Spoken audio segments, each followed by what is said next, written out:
Hi all, thanks for having us here today. So before we kick off, quick question. Who here has already used AI today? Quick hands. Okay. 2 or 3 shout outs on what? Everything. Everything. Okay, we're done. Okay, that's the point. That's the whole point of this presentation. You've nailed it.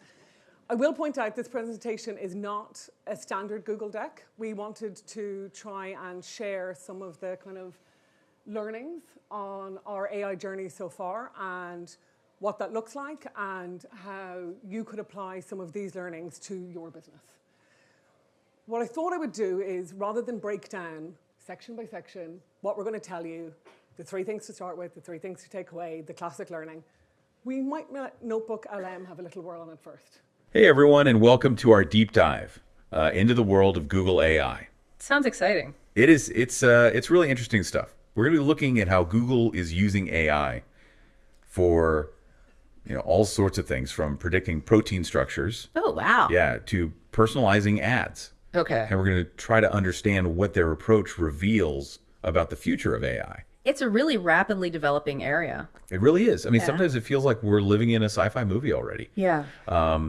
You have Google's DeepMind creating AlphaFold, which actually just won a Nobel Prize in chemistry. I heard about that. Yeah, it's pretty amazing. It can predict the 3D structure of proteins, and that has huge implications for medicine and disease research. Okay, so you might not have realized that, but this is AI generated. This isn't kind of 2 people creating their own podcast, for those of you that aren't familiar with Notebook LM. And that was a 45-second clip of a 14-minute podcast that we created from some of our talking points. I think this is an amazing tool. It can act as a research assistant. It can help us summarize complex topics. It creates new ways of learning and engaging with content that we haven't had before. I mean, it does have some limitations. I can't get it to an Irish accent yet. I tried that last night. American only. So I know, far. well, I know, but I'm telling you, that's my next recommendation. Okay, but it is pretty incredible when we think about this. Now, while Google has done a lot right in the AI space, we're not perfect. And we want to give you an honest perspective on this today. I'm sure you guys will have some other examples that we don't cover and you can tell us later. But some of the insights we've gained we think can help thousands of businesses on their digital journey as well. So we're going to tell you how we're thinking about AI, some of the learnings, and how you can apply it to your business. Now, at Google, you might have heard these stats before. We have over 15 products with 500 million users each. And 7 of those products have more than 2 billion users across over 100 countries all over the world. And all 7 of them now use our latest AI technology, Gemini. And building those sorts of products like Google Search and Maps and YouTube and Android and Gmail, ones that hopefully you're all familiar with, we've had to work out how to build the most cost-effective, the most scalable, and the most AI-driven architecture on the planet. And our AI research division, which is called Google DeepMind, has been responsible for many of the significant AI breakthroughs over the last decade, from creating the very first computer program to beat the world champion in Go, an incredibly complex game, all the way through to creating the transformer architecture that powers many of the generative AI applications that we see today. And the Notebook LM stole my kind of line here, but I am super proud, as someone who works at Google for quite some time, to say that just a couple of weeks ago, Google DeepMind's founder, Demis Hassabis, and Dr. John Jumper were both co-awarded the Nobel Prize for Chemistry for their work in developing AlphaFold, which is a groundbreaking AI system that predicts the 3D structure of proteins from their amino acid sequences. And why I'm saying this is because the way Google works is kind of like in a hub and spoke model. So all of those engineering smarts that get created at DeepMind and all those world-changing breakthroughs, when they're ready, we put them to work into our products, our consumer-facing products, our enterprise platform products like Google Cloud, and of course our advertising solutions. So those same breakthroughs that are solving some of the world's biggest health problems like AlphaFold are also the same technology that is powering our advertising solutions to stick the right ad in front of the right person at the right time. But Despite our continued investments in AI, we are often reminded that this is still a work in progress. And the influence of AI in our world is only beginning. So it may be some years before we see the kind of full power of what this looks like and maximize its value. And along the way, we've had some, I would say, very public facepalm moments. And we are absolutely still learning lessons from this process. So does anyone remember this one? Yeah. So here we have image generation misrepresenting American historical figures. Not ideal. And giving some interesting wellness and eating advice. I'm not going to lie, I did some. I was going to say. You're trying to lose weight. I know. I was going to say I did some pretty radical things to fit in my wedding dress, but I think this wasn't it. And my favorite bit was with just a little bit of peanut butter. But look, AI overviews work very differently than some of the AI we've seen in terms of like chatbots, which use trained data models. AI overviews, they go and they look at different sources in terms of summarizing and bringing this back. So for us, a new area from this one was satire. And I just want to double click on that a bit. If we go to the next one, you can see here, funnily enough, there weren't that many searches before on how many rocks shall I eat a day. Now, search gets about 15% of search queries are brand new all the time. Yeah. And we generally nail it. I mean, I'm trying to be humble here, but we generally nail it, I think. But in this case, it was kind of an interesting situation because this search happened. This conversation was actually happening in a geological forum where people were saying, how many rocks should I eat a day? And then answering. And then it got reposted on a geological services website. So it seemed like a pretty good source for it to look at. Our learning in this case was AI overviews mightn't be great with satire yet, or humor. And it might need a bit of improvement. And we might need to put some controls in that. And equally, with the historical figures case, this was trying to address a serious problem in terms of data bias. And what we needed to do was take into account historical context and provide better user prompts in those cases. So building on these learnings, we've taken a number of steps. We've improved our algorithms, and we've put processes in place where we reduce the use of satire and nonsensical responses in AI overviews. We limit the amount of user-generated content that gets shown. And fundamentally, if the answer is going to be unhelpful, it does not get produced in AI overviews. So that's kind of some thought for you in terms of how we apply and what we do with it. At the end of the day, the important thing for us is learning from these mistakes and constantly learning from them. So some of the changes that we've made is responsible AI has moved into DeepMind, which Rhys has told us about earlier.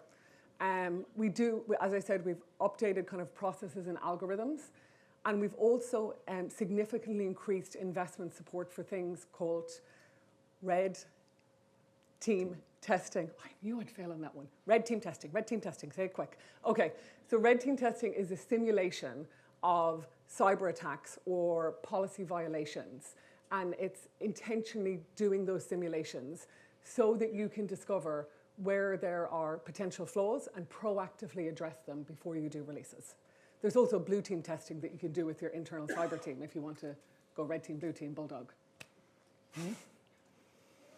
And so if you've heard any of us from Google speak at any time in the last sort of 12 months or so, you'll probably know that we have been an AI-first company now for almost a decade.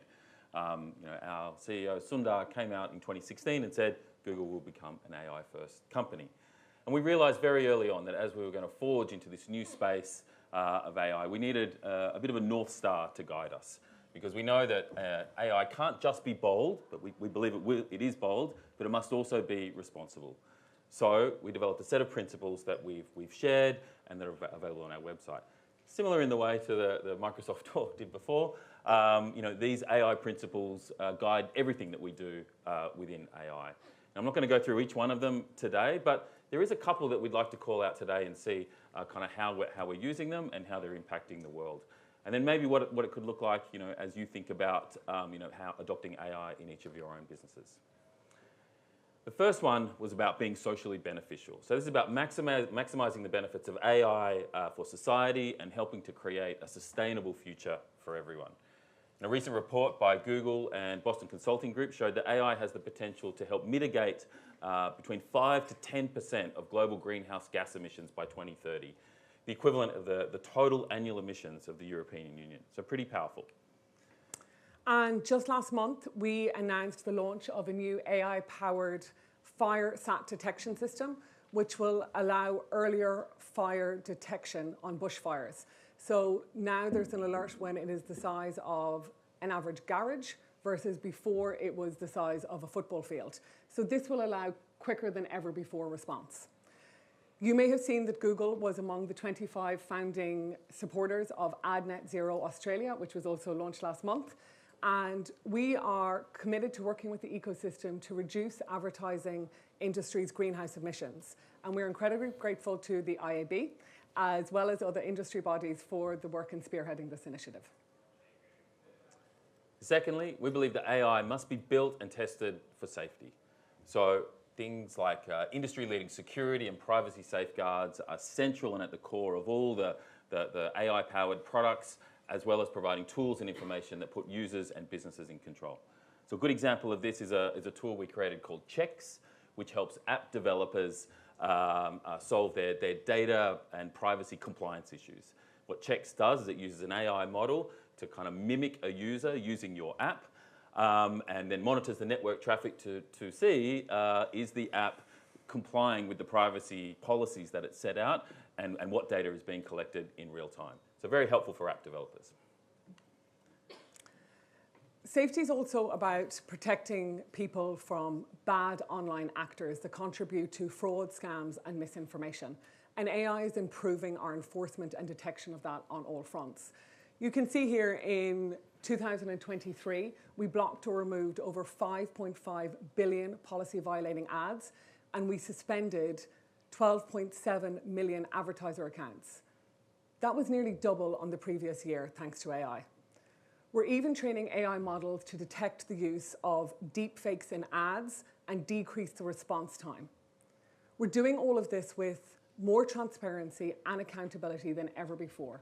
We've launched the Ads Transparency Centre and My Ad Centre in 2023 as well.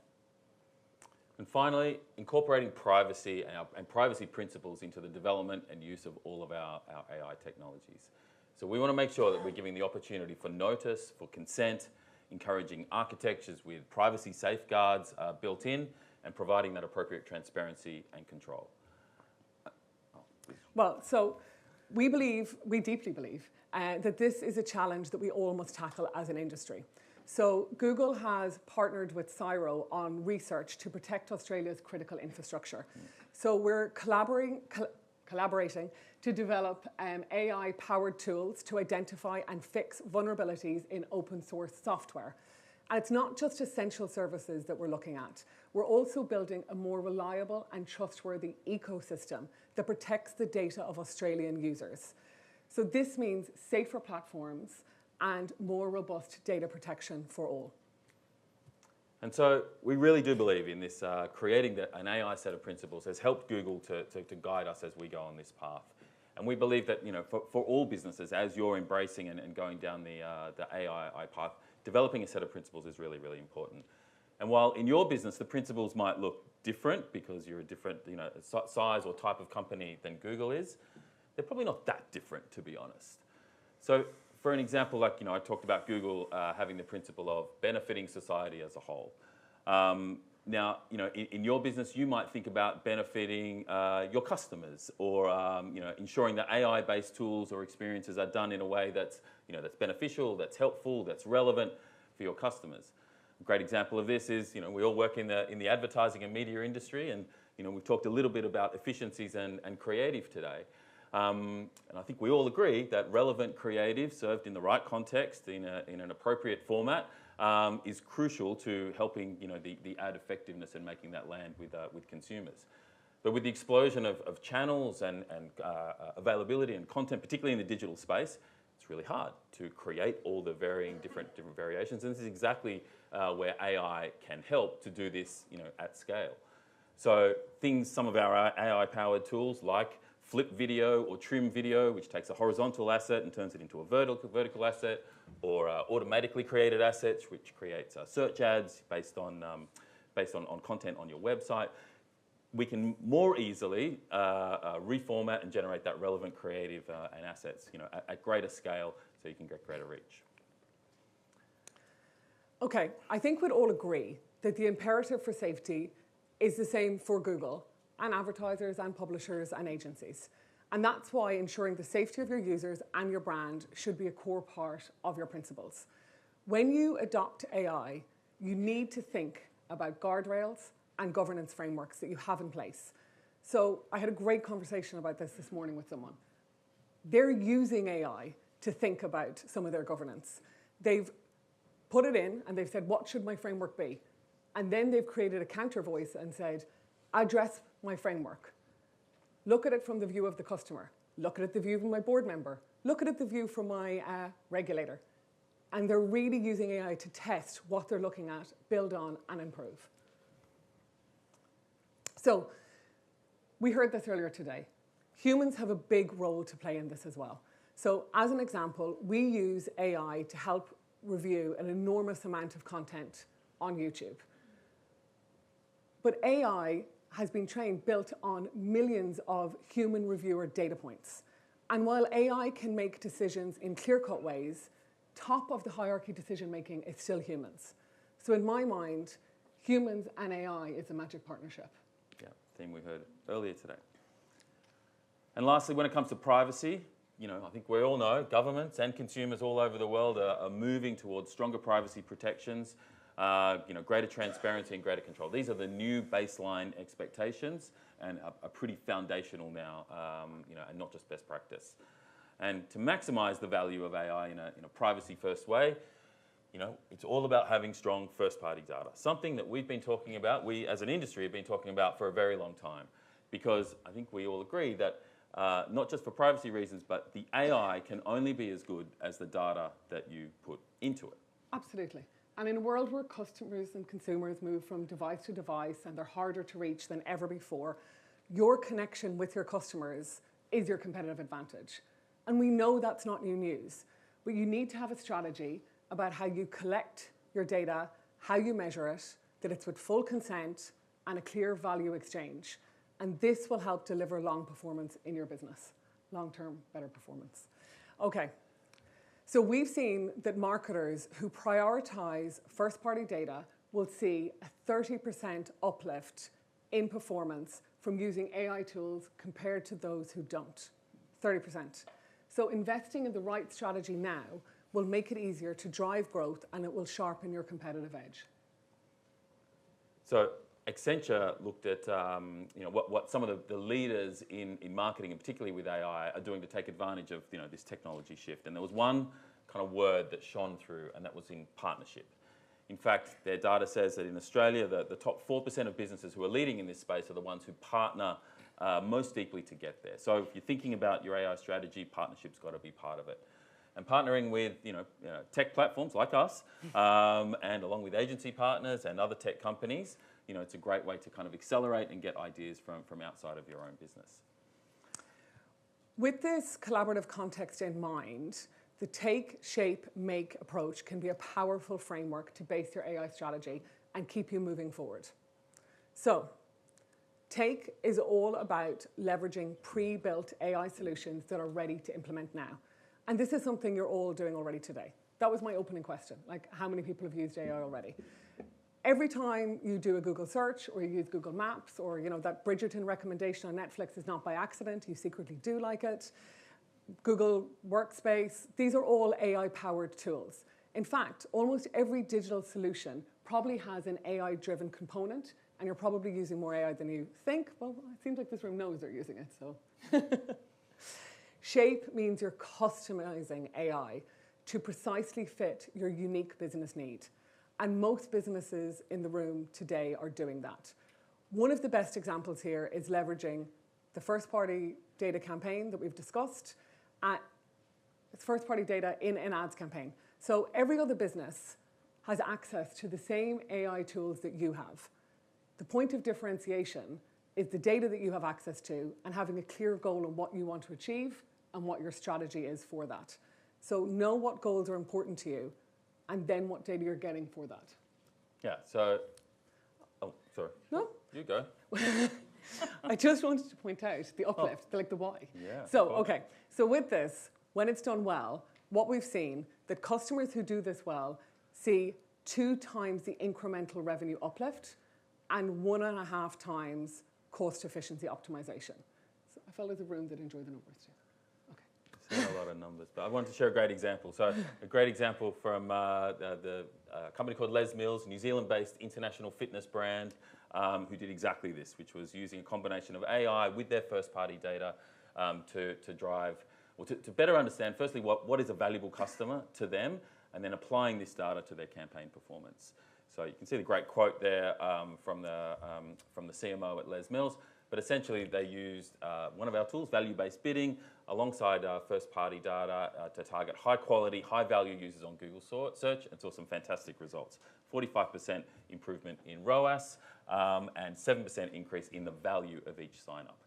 So that's just through using their data and a combination of AI tools. Finally, make means you are co-developing entirely new proprietary AI, and only a small proportion of businesses are at this stage. This comprehensive approach empowers you to harness AI's full potential and drive impactful outcomes across your organization.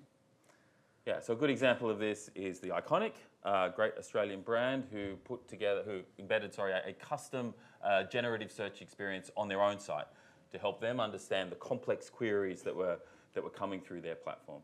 So if we see the video run here, the search here is, I want a disco outfit for a 70s party. Kind of relevant for what we're doing tomorrow night. But this is a Gemini that's delivering highly relevant results by looking through the images and working out what to put in the results. Rather than looking at the metadata that might have previously been tagged on each photo, it's looking at the images itself and responding to the 70s disco outfit need. So results in hopefully better experience for the customer and ideally more sales for the Iconic. So I just have to clarify, I don't have a disco predilection. We have a work event that is a disco theme. That's true. Okay. You got your outfit? I hope so. It is bedazzled. Okay. I'm sure. So we've been pulling together the various AI services solutions to help organizations partner across a mixture of 3 strategies. And this is something that the AI startup Leonardo.ai has done with great effect. It's creating models from the ground up, as well as shaping and tuning models. So they use Google technology to create cutting-edge AI-generated images. You can kind of see the before and the after. And this is enabling advertisers and agencies to stay ahead of the curve with innovative and captivating content. They also use off-the-shelf models and they embed them into their business processes from a productivity point of view. So we're almost at the end. But if we're just going to wrap up, there's probably 3 things we'd love you to take away from our session today. First is around the principles. So if you haven't already, now is definitely the time to make sure you get all the right people in the room from across your business to kick that conversation off around, what are your AI principles going to be?